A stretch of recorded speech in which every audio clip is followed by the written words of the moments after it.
Assalamualaikum warahmatullahi wabarakatuh. Perkenalkan nama saya Sena Zaura Rirke dari kelas manajemen 23A dengan NPM 2341192. Di sini saya akan mengerjakan tugas mata kuliah pengantar ekonomi mikro, di mana saya akan menjelaskan tentang teori tingkah laku konsumen kurva kepuasan yang sama. Untuk menggambarkan kurva kepuasan yang sama, perlu diasumsikan bahwa seseorang konsumen hanya akan membeli dan mengkonsumsi dua macam barang saja.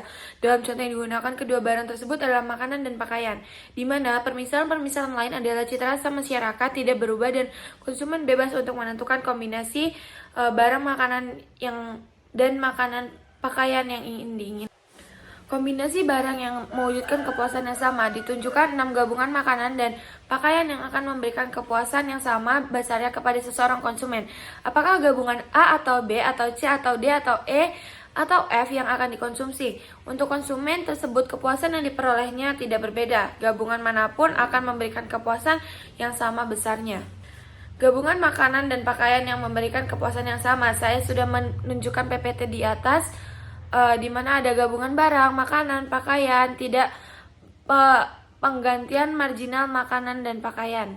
Bisa dilihat di PPT di atas. Peta kurva kepuasan sama. Kurva kepuasan sama yang digambarkan dalam gambar 8.1 adalah salah satu dari sekumpulan kurva kepuasan yang sama yang dapat dibuat. Kumpulan kurva kepuasan sama akan memberikan gambaran yang lebih lengkap di mana mengenai keinginan seseorang konsumen untuk mengkonsumsi dua barang yang memberikan kepuasan maksimum kepadanya. Dalam gambar 8.2 dibuat sekumpulan kurva kepuasan U2 menggambarkan gabungan makanan dan pakaian yang terhadap tabel 8.1. Setiap kurva kepuasan yang sama menggambarkan suatu tingkat di mana tertentu. Kurva yang lebih tinggi menggambarkan tingkat kepuasan yang lebih besar dari kurva yang di bawahnya.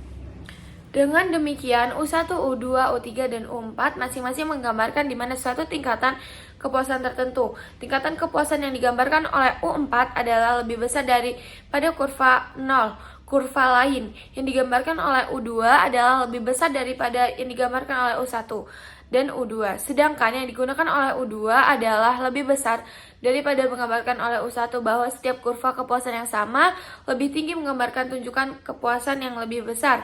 Tidak suka untuk membuktikannya. Cobalah Anda tentukan di mana satu titik pada suatu kurva kepuasan yang sama. Oke, itu saja presentasi yang dapat saya sampaikan. Saya Aki. Wassalamualaikum warahmatullahi wabarakatuh.